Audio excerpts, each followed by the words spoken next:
So, 2021. All I can say is thank God.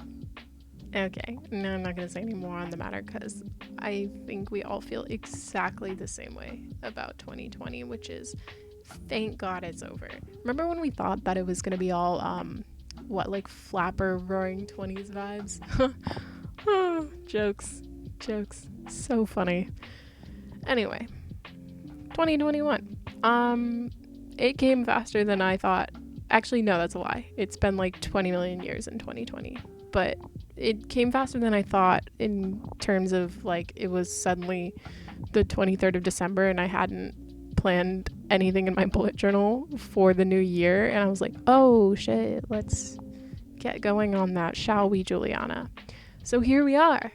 So, trouble with the whole not planning ahead thing is that I don't have a new bullet journal for 2021, which I do have some space left in my own old bullet journal, but like not for a whole year. There's probably like 20 to 30 pages left. So, basically, I'm doing this introduction to 2021 in the back of a bullet journal that will run out by the end of January. So, good for me.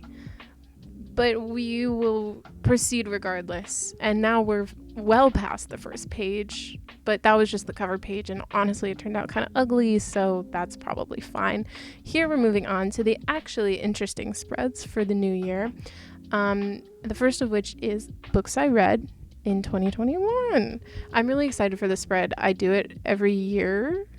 I've done it every year for the past 3 years, and basically I draw a little bookshelf and I leave all the books blank, and then I map out my 5-star rating situation to different colors. So like 5 is yellow, 4 is blue, something like that. And then every time I complete a book, I write in the title and then I color it in with the star rating. It's really cute and it's really nice to look back at the end of the year. And it's also a really cute looking spread,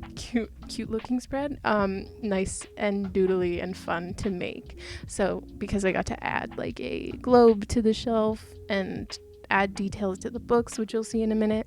So yeah, this is one of my favorite spreads that I make every year, and I always make sure to only put as many books as I am sure that I will be able to complete in the year. Otherwise it just turns out looking really sad. So this year I think I put 12 books, which should be one per month, which hopefully I can do.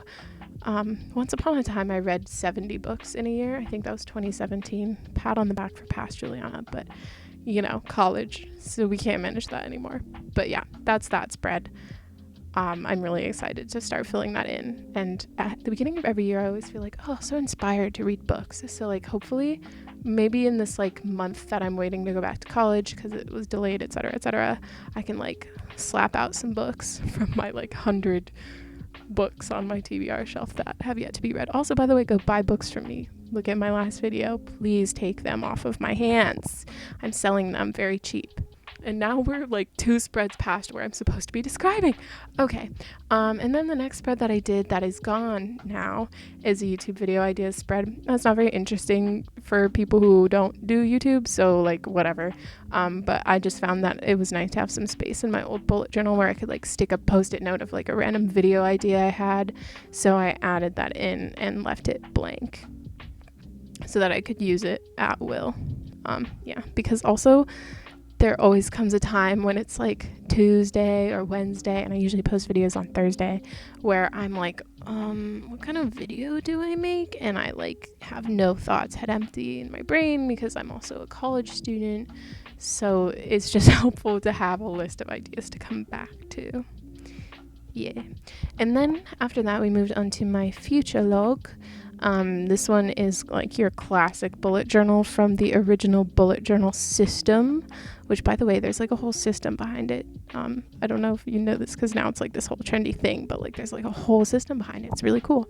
But regardless, the future log is every month of the upcoming year, except I only did up to September because my thing is going to run out before I get there. I'm going to have to move into a new journal, but you just get to write important dates like birthdays and stuff. Yay.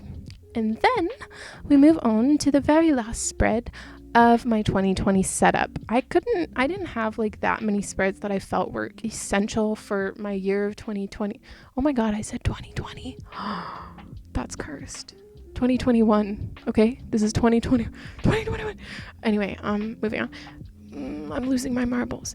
Okay, so yeah, so I didn't have that many spread ideas for 2021 because honestly, yeah, this was pretty last minute anyway, as you can tell.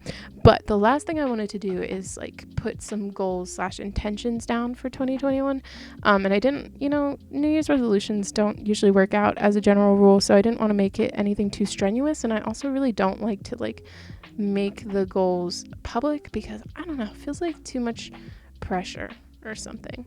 So I decided that I would make a cute little envelope, and then that way I could write down some goals and intentions on a list and stick it in the envelope, and it's a little bit more private, which I think is really nice, especially since like like my friends and stuff, or people, when they find out about my bullet journal, always want to look through it, and I'm like, yeah, go ahead. So I don't want people to be like, oh my God, this is so cringe or something like that. I don't know, just fearful of being judged, as we all are. But anyway, so that was my 2021 goals and intentions. God, that's so weird. 2021. Anyway, here's a flip through. I did it pretty speedily, and I'm not like, woo, this is the best thing ever, but I think it'll do for now until I move into my new journal.